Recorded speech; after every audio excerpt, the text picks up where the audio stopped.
గుళ్ళోకి వెళ్ళు పాపాలు పోతాయి. ఎంతకంటే పొరపాటు మాట లేదండి, నన్ను మన్నింతురు. ఆ మాట చెప్పకూడదు ఎవరు కూడా. గుళ్ళోకి వెడితే పాపాలు పోవు, అనుభవించి తీరాల్సింది. 100 గుళ్ళు తిరిగినా పోవలసింది. పోవండి. గుళ్ళోకి వెడితే పాపాలు పోతాయి, వ్రతం చేస్తే పాపాలు పోతాయి, దర్శనం చేస్తే పాపాలు పోతాయని దయచేసి పండితోత్తములకు నమస్కారం పెట్టి చెబుతున్నా. ఈ వాణి ప్రపంచమంతా వినపడుతుంది రికార్డింగ్ కారణంగా, కాబట్టి నమస్కారం చెబుతున్నా. ఇది అపవాచకం కింద పరిగణించండి. చెప్పకండి, మాటలు చెప్పకండి. దానివల్ల పాపాలు పెరుగుతున్నాయి.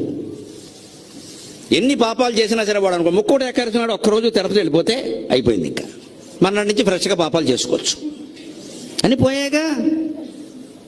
ఈ చిట్టా మార్చేసినంత తేలిక కాదండి. ఈ చిట్టా అంత తేలిగ్గా ఎవరు చెప్పలేదండి. ఇక్కడ తిరిగి తిరిగి తిరిగి పాపోహం పాపకర్మాహం పాపాత్మ పాప సంభవ త్రాహిమాం కృపయాదేవ శరణాగత వత్సల అన్యథా శరణం నాస్తి త్వమేవ శరణం మమ తస్మా. గుళ్ళోకి వెళ్ళు పాపాలు పోతాయి. ఎంతకంటే